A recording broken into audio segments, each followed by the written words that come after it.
जय हिंद फ्रेंड, हिंदी और प्राइड में आप सभी का स्वागत है। फ्रेंड्स, यहाँ पे हम यूजीसी नेट पेपर फर्स्ट के तहत यूनिट 2 शोध अभिवृत्ति यानी रिसर्च एप्टीट्यूड पे बात कर रहे हैं और इनसे रिलेटेड हमने 40 क्वेश्चन प्रीवियस में जो अलग अलग यूजीसी के द्वारा कंडक्ट कराए गए एग्जाम हैं उनमें पूछे गए हैं, उनका संकलन है, तो उसे लेकर प्रस्तुत है। आज देखिए हम 41 क्वेश्चन नंबर से करते हैं।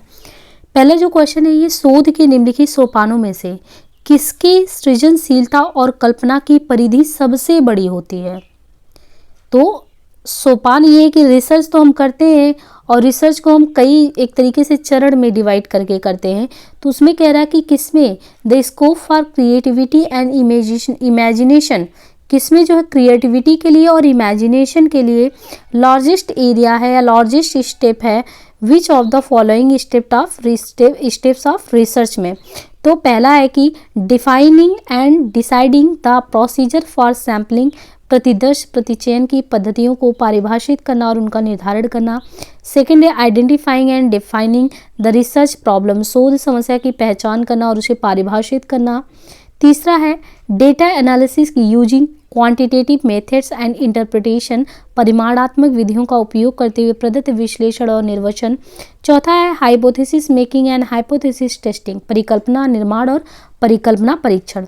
तो इसमें देखिए सबसे ज़्यादा जो आपको ब्रॉड एरिया इसमें मिलता है रिसर्च में कुछ नया इनोवेट करने के लिए, सृजनशील करने के लिए, वो है शोध का हाइपोथेसिस तैयार करना। Hypothesis making and hypothesis testing, शोध के परिकल्पना निर्माण और परिकल्पना परीक्षण सोपानों में सृजनशीलता और कल्पना की परिधि सबसे बड़ी इसी में आती है, hypothesis making and hypothesis testing में। In a research project using triangulation, ये ट्रायंगुलेशन त्रिभुजन आपने कई बार सुन लिया। तो in a research project using triangulation approach which of the following can form part of the investigation on studying parental participation attitude and problems. त्रिभुजन उपागम का प्रयोग करने वाली शोध परियोजना में निम्नलिखित में से कौन अभिभावक की भागीदारी, अभिवृद्धि तथा समस्याओं के अध्ययन पर जांच का भाग बन सकता है? साक्षात्कार, प्रेक्षण, परीक्षा, समाज मिति और फोकस्ड ग्रुप डिस्कशन, केंद्रित समूह चर्चा। तो दिए गए विकल्पों में से सही का चयन करना है। यहाँ पे option D is the right, A, B and E. अब ए, बी, ई में आप देखिए एक तो साक्षात्कार है, दूसरा है ऑब्जर्वेशन, तीसरा है फोकस्ड ग्रुप डिस्कशन, केंद्रित समूह चर्चा। देखिए साक्षात्कार, प्रेक्षण और केंद्रित समूह चर्चा, साक्षात्कार, प्रेक्षण और केंद्रित समूह चर्चा किसी शोध अध्ययन के त्रिभुजन उपागम का भाग बन सकता है। Which of the following research forms aim primarily at application of theoretical advances with an eye on exploring the possibility for generalization? सामान्यीकरण योग्यता के लिए संभावना की खोज पर केंद्रित होने के साथ निम्नलिखित में से कौन सा शोध का प्रकार मुख्यतः सैद्धांतिक प्रगति के प्रयोग पर लक्षित होता है? मौलिक शोध, मूल्यांकन शोध, कार्यात्मक शोध, अनुप्रयुक्त शोध। तो देखिए जो सामान्यीकरण योग्यता के लिए संभावना की खोज पर होता है वो है अप्लाइड रिसर्च। सामान्यीकरण योग्यता के लिए संभावना की खोज पर केंद्रित होने के साथ अनुप्रयुक्त शोध मुख्यतः सैद्धांतिक प्रगति के प्रयोग पर लक्षित होता है। There are two sets given below in which set first offers type of research and set second gives their description. Match the two sets. देखिए टाइप्स ऑफ रिसर्च और डिस्क्रिप्शन, यहाँ पे हमें देखना है टाइप्स ऑफ रिसर्च में शोध के प्रकार में फंडामेंटल रिसर्च यानी मौलिक शोध, दूसरा है अप्लाइड रिसर्च व्यवहार्य शोध, तीसरा है एक्शन रिसर्च क्रियात्मक शोध और चौथा है केस स्टडी रिसर्च व्यक्ति अध्ययन शोध। और यहाँ पे हमें सही सुमेलित करना है। तो ये देखिए शोध के प्रकार में मौलिक शोध ये सिद्धांत निर्माण के माध्यम से ज्ञान कोश में अभिवृद्धि करता है। जो मौलिक शोध है इस सिद्धांत निर्माण के माध्यम से ज्ञान कोश में अभिवृद्धि करता है। व्यवहार्य जो शोध है ये नई परिस्थितियों में सत्य सिद्धांतों के अनुप्रयोग की संभावनाओं को तलाशता है। तीसरा जो क्रियात्मक शोध है ये हस्तक्षेप आधारित सुधारात्मक पहल है। चौथा व्यक्ति अध्ययन शोध, इसमें क्या होता है व्यक्ति अध्ययन शोध में विशिष्टताओं पर केंद्रित गहन अध्ययन है। निम्नलिखित में से किसमें शोध की विधि एवं प्रक्रिया में अपेक्षाकृत अधिक नम्यता लचीलापन पाया जाता है? कौन से में फ्लेक्सिबिलिटी ज़्यादा पाई जाती है? एथनोग्राफी एंड फिनोमिनोलॉजी में निर्जातीयता एवं घटनावृत्तिक अध्ययन में, descriptive survey and impact studies में, वर्णनात्मक सर्वेक्षण तथा प्रभाव अध्ययन में, experimental and observation based study में, या कार्योत्तर एवं ऐतिहासिक अध्ययन में। तो ये है निर्जातीय शोध एवं घटनावृत्तिक अध्ययन। शोध की विधि एवं प्रक्रिया में शोधकर्ता को अपेक्षाकृत अधिक नम्यता लचीलापन पाया जाता है। निर्जातीय शोध एवं घटनावृत्तिक अध्ययन दोनों ही गुणात्मक शोध के प्रकार हैं। Which of the following methods of acquiring knowledge save time and effort on the part of the researchers? शोधकर्ता के लिए ज्ञान प्राप्ति की विधियों में से निम्नलिखित में से कौन ऐसी है जो समय एवं प्रयास की दृष्टि से मितव्ययी है? वो methods of experience, inductive method, deductive method या method of consulting and authority. देखिए, अनुभव की विधि, आगमनात्मक विधि, निगमनात्मक विधि या किसी प्राधिकारी से परामर्श की विधि। देखिए, किसी प्राधिकारी यथा शोध निर्देशक से परामर्श की विधि समय एवं प्रयास की दृष्टि से शोधकर्ता के लिए मितव्ययी है। शोध निर्देशक प्रायः एक अनुभवी व्यक्ति होता है जो शोधकर्ता को शोध समस्या के चयन से लेकर थीसिस लिखे जाने तक पूरी शोध के दौरान कई चरणों में सहायक सुझाव देता है। शोध साहित्य में कमियों की पहचान करना अनुसंधान प्रश्नों की पहचान कर एक प्रमुख तरीका है। इस संदर्भ में शोध साहित्य में कमियों की पहचान का मतलब क्या होता है? न्यूनतम रूप में कुल अनुसंधान अनुच्छेद को चिन्हित करना, दो अनुसंधानों की पृष्ठभूमि में कमी की पहचान करना, या अनुसंधान के क्षेत्र में असंगत निष्कर्षों की पहचान करना, या प्रतिदर्श और समग्र की विशेषताओं में कमियों की पहचान करना। तो इसमें ए एंड सी ऑप्शन सही होगा। न्यूनतम रूप में कुल अनुसंधान अनुच्छेद को चिन्हित करना, दूसरा अनुसंधान के क्षेत्र में असंगत निष्कर्षों की पहचान करना। देखिए, शोध साहित्य में कमियों की पहचान करना अनुसंधान प्रश्नों की पहचान का एक प्रमुख तरीका है। शोध साहित्य में कमियों की पहचान करना अनुसंधान प्रश्नों की पहचान का एक प्रमुख तरीका है। इस संदर्भ में शोध साहित्य में कमियों की पहचान का अर्थ क्या है? न्यूनतम रूप से कृत अनुसंधान अनुच्छेद को चिन्हित करना, अनुसंधान के क्षेत्र में असंगत निष्कर्षों की पहचान करना, कोई भी अनुसंधान प्रक्रिया अपने क्रियान्वयन से प्राप्त किए जाने वाले उद्देश्यों के संदर्भ में शुरू होती है। अपने अध्ययन कार्य के दौरान अनुसंधानकर्ता का ध्यान उस अनुसंधान उद्देश्य की तरफ केंद्रित होना चाहिए जिसको उस अनुसंधान के द्वारा स्थापित करना है। इस प्रकार से अनुसंधानकर्ता को अध्ययन की जाने वाली परिस्थिति या समस्या के बारे में प्रश्नों का निर्माण करके तथा अपने अध्ययन के लिए उद्देश्य निर्धारित करके अपने अध्ययन पर केंद्रित होने की जरूरत है।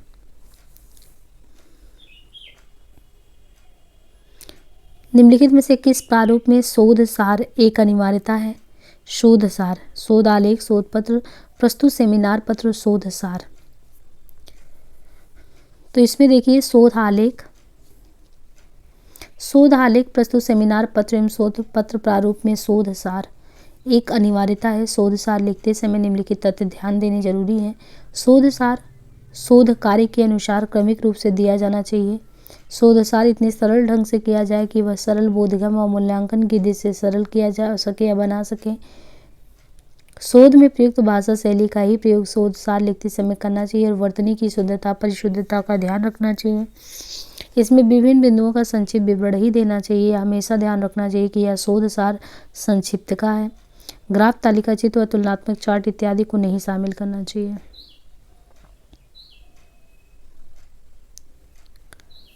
निम्नलिखित शोध अध्ययनों में से किसमें सामान्यीकरण के शिक्षण की अपेक्षा व्याख्या और अर्थ पर अधिक ध्यान दिया जाता है? तो कौन सा ऐसा शोध अध्ययन है जिनमें सामान्यीकरण के शिक्षण की अपेक्षा व्याख्या और अर्थ पर जो है ज़्यादा जोर दिया जाता है? ऐतिहासिक में, सर्वेक्षण में, दार्शनिक अध्ययन में, निर्जातीय अध्ययन में, प्राक्कल्पना निगमनात्मक अध्ययन पे या कार्योत्तर अध्ययन में? कौन सा है जिसमें शिक्षण की अपेक्षा व्याख्या और अर्थ पे दिया जाए? तो यहाँ पे देखिए, D option is the right. 1, 3 and 4। 1 यानी ऐतिहासिक में, दार्शनिक में, ऐतिहासिक में भी व्याख्या काफ़ी ज़्यादा करते हैं, दार्शनिक में करते हैं, और वही चीज़ आप देखिए निर्जातीय में, उसमें भी। यानी ऐतिहासिक शोध, ऐतिहासिक जो शोध होता है, ऐतिहासिक शोध अध्ययन, दार्शनिक बोध शोधन अध्ययन व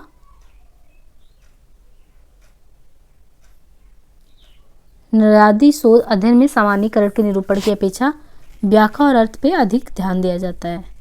ऐसी शोध विधि जिसमें वर्तमान स्थितियों का विलेखन किया जाता है, विश्लेषण किया जाता है, साथ ही उसकी व्याख्या की जाती है जिससे उसका उचित रूप से सामान्यीकरण किया जा सके, तो उसे ऐतिहासिक शोध अध्ययन विधि कहते हैं। डाक से प्रेषित अवलोकन, साक्षात्कार तथा सामूहिक प्रश्नावली किसके एग्जाम्पल हैं? अगर डाक से कुछ भेजा जाए या अवलोकन या साक्षात्कार हो या सामूहिक प्रश्नावली हो तो ये सब प्राथमिक स्रोत के एग्जाम्पल हैं। समंक के आंकड़ों को संकलित करने के मुख्यतः दो स्रोत हैं, प्राथमिक द्वितीयक। आंकड़ा संकलित करने के प्राथमिक स्रोत के तहत डाक से प्रेषित प्रश्नावली, अवलोकन, साक्षात्कार, सामूहिक प्रश्नावली विधि को शामिल किया जाता है, जबकि मैगजीन, समाचार पत्र, सरकार द्वारा आंकड़ों का प्रस्तुतिकरण इत्यादि समंक संकलन के द्वितीयक स्रोत में आता है।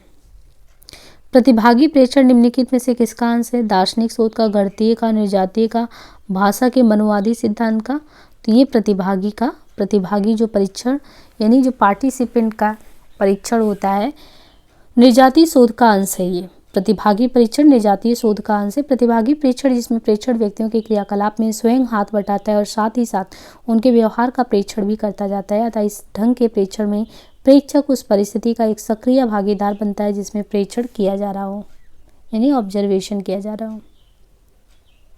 निम्नांकित में से किस शोध प्रतिमान में प्रतिभागियों के परिप्रेक्ष्य के अनुसार यथार्थ की व्याख्या देने को महत्वपूर्ण माना जाता है? वो है निर्जातीय वर्णन विषयक शोध।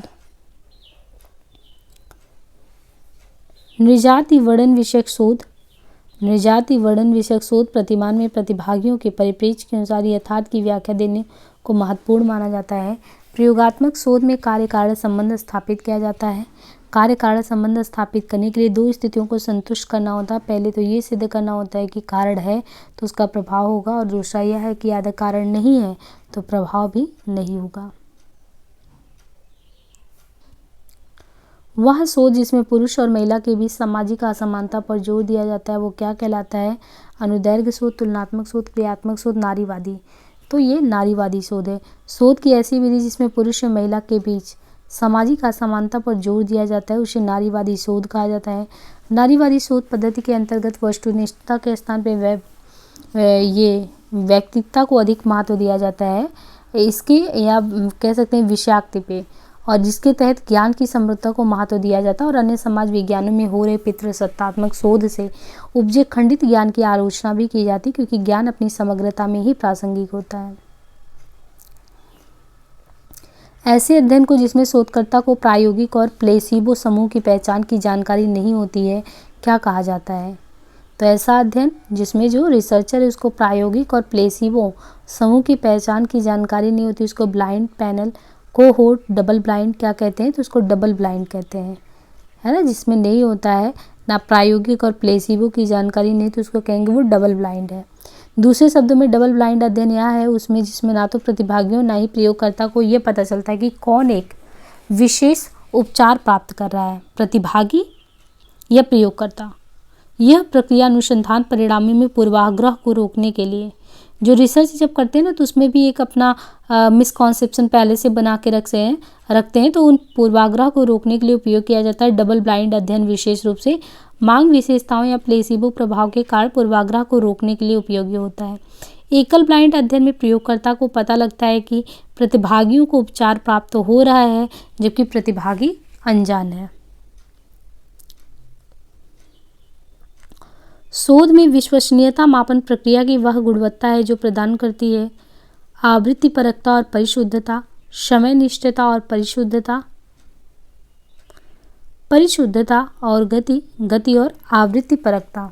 तो ये देखिए, शोध में विश्वसनीयता मापन प्रक्रिया की वह गुणवत्ता है जो उसे आवृत्तिपरकता और परिशुद्धता प्रदान करती है।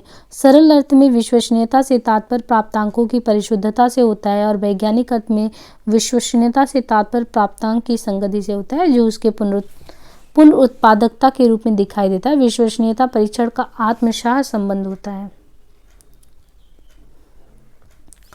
वह समय सीमा जिसमें एक अध्ययन एक स्थिति या समस्या की छानबीन करता है क्या कहलाती है? तो संदर्भ अवधि। संदर्भ अवधि वो समय सीमा है जिसमें एक स्थिति या समस्या की छानबीन होता है। दूसरे शब्दों में संदर्भ अवधि वो समय अंतराल है जो एक अध्ययन किसी घटना, स्थिति, घटना या समस्या आदि का अन्वेषण करता है। इस दृष्टि अध्ययन को निम्न प्रकार से क्लासीफाई कर सकते हैं: पूर्व प्रभावी, प्रत्याशित, पूर्वव्यापी। शोध को वैज्ञानिक विधि की यानी जो the characteristic of scientific method of research are, जो साइंटिफिक रिसर्च होता है उसके विशेषताओं में देखें तो अनुभववाद यानी इम्पिरिसिज्म, ऑब्जेक्टिविटी वस्तुनिष्ठता, सिस्टमैटिक सुव्यवस्थितता, सेक्रेटिव गोपनीयता, सिक्योरिटी रिलेटेड सुरक्षा से संबंधित, प्रिडिक्टिव भविष्य सूचक। तो कौन सा होगा? देखिए शोध की जो वैज्ञानिक विधियां हैं, शोध की वैज्ञानिक विधियों में अनुभववाद, सुव्यवस्थित, वस्तुनिष्ठता, भविष्य सूचक, वैधता, तर्कसंगता, पुनरावृत्ति। किसी प्रश्न या समस्या को क्रमबद्ध एवं वस्तुनिष्ठ ढंग से सुलझाने की क्रिया को ही वैज्ञानिक शोध कहते हैं। दूसरे शब्दों में वैज्ञानिक विधि का तात्पर्य उन क्रियाओं से जिसके माध्यम से व्यवस्थित रूप से किसी समस्या का निराकरण करने का प्रयास किया जाता है। अधोलिखित में कौन वक्तव्य सही है? उद्देश्य को सटीक होना चाहिए। उद्देश्य वचन रूप में या प्रश्न रूप में लिखे जा सकते हैं। समस्या के द्वारा दूसरा शब्द चर है। उपयुक्त सभी। तो यहाँ पे देखिए उद्देश्य जो है वो सटीक होने चाहिए। जो रिसर्च होता है तो रिसर्च में उद्देश्य जो है वो सटीक होने चाहिए जिससे लक्ष्य को प्राप्त किया जा सके। सटीक उद्देश्य होने की स्थिति में शोधकर्ता के सामने उत्पन्न होने वाली कठिनाइयाँ और बाधाएं धूमिल पड़ जाती हैं। तो हमारा अगर उद्देश्य सटीक है तभी ये चीज़ होगा, पॉसिबल है। अधोलिखित में से वर्तमान समाज में शोध का मुख्य कार्य क्या है? आज के समय में शोध का जो मुख्य कार्य है वो क्या है? ज्ञान वृद्धि की प्रक्रिया में सहभागिता, नई वस्तुओं तथ्यों का अन्वेषण या पूर्व लिखी गई रचनाओं की समीक्षा करना या शोध स्रोतों की सुसंबद्ध परीक्षा तथा उनका विषयनिष्ठ समालोचनात्मक विश्लेषण। तो ये जो समीक्षा करना है, ये समीक्षा करना इसमें गलत हो जाएगा, बाकी सही है। वर्तमान समय में जो शोध है, शोध का मुख्य कार्य ये तो है जो ज्ञान में वृद्धि करना। दूसरा, व्यापक अर्थ में शोध किसी भी क्षेत्र में ज्ञान की खोज करना या विधिवत गवेषणा करना होता है। नई वस्तु तथ्यों का अन्वेषण करना तथा शोध स्रोतों की सुसंबद्धता परीक्षा तथा उनका विषयनिष्ठ समालोचनात्मक विश्लेषण भी वर्तमान समाज में शोध का मुख्य कार्य है। शोध को क्लासिफाई कर सकते हैं, किन रूप में क्लासिफाई कर सकते हैं शोध को? मूल, प्रायोगिक और क्रिया शोध में, संख्यात्मक और गुणात्मक शोध में, या दार्शनिक, ऐतिहासिक, सर्वेक्षण और प्रायोगिक शोध में, या उपयुक्त सभी। तो देखिए शोध को हम क्लासिफाई कर सकते हैं, क्वालिटेटिव एंड क्वांटिटेटिव में भी करते हैं, हिस्टोरिकल में भी करते हैं, है ना। तो ये सभी हैं कि शोध को जब इतना दिया गया उस सब में कर सकते हैं। यानी शोध उस प्रक्रिया अथवा कार्य का नाम है जिसमें बोधपूर्वक प्रयत्न से तथ्यों का संकलन कर सूक्ष्मग्राही एवं विवेचक बुद्धि उसका अवलोकन विश्लेषण करके नए तथ्य या सिद्धांतों का उद्घाटन किया जा सकता है। शोध का वर्गीकरण निम्नलिखित प्रकार से कर सकते हैं: एक, मूल, प्रायोगिक और क्रिया शोध, संख्यात्मक और गुणात्मक, इनके अलावा दार्शनिक, ऐतिहासिक, सर्वेक्षण और प्रायोगिक शोध।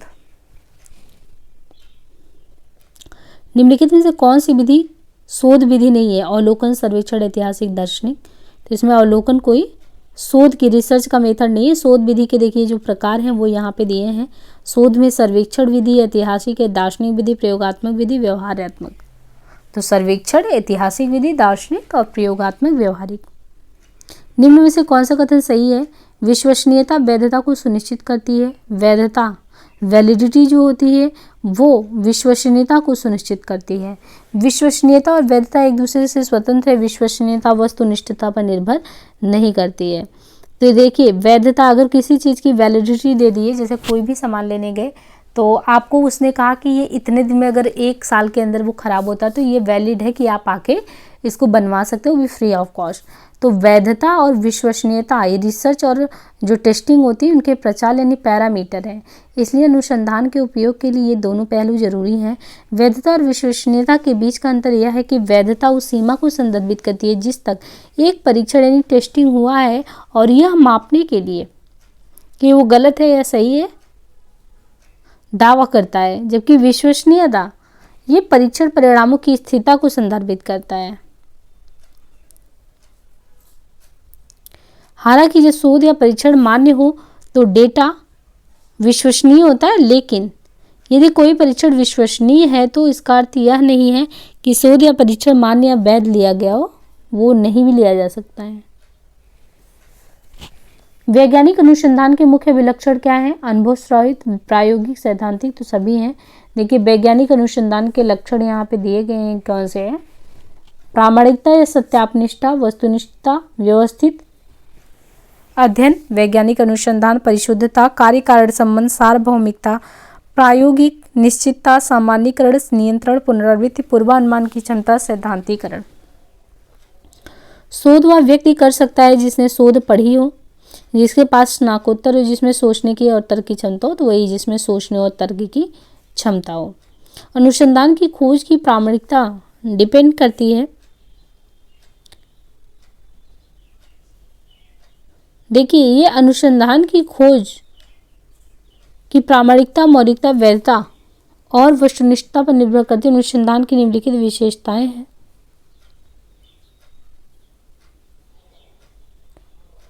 अनुसंधान की खोज की प्रामाणिकता में प्रक्रिया में वैज्ञानिक, व्यवहारिक तथा सुनियोजित होता है। अनुसंधान की प्रक्रिया में नवीन ज्ञान की वृद्धि एवं विकास, इसमें सामान्य नियम तथा सिद्धांतों के प्रतिपादन पर बल होता है। इसमें व्यक्तित्व पक्ष, भावनाओं तथा विचारों को महत्व नहीं दिया जाता है। अनुसंधान की प्रक्रिया में पद्धतियों के आधार पर परिकल्पनाओं की पुष्टि होती है। तार्किक तथा वस्तुनिष्ठ प्रक्रिया होता है। इसमें विश्वसनीय तथा वैध प्रविधियों को प्रयोग किया जाता है। इसमें शोध कार्य में गुणात्मक तथा परिमाणात्मक पद्धतियों की व्यवस्था की जाती है। प्रत्येक शोध कार्य में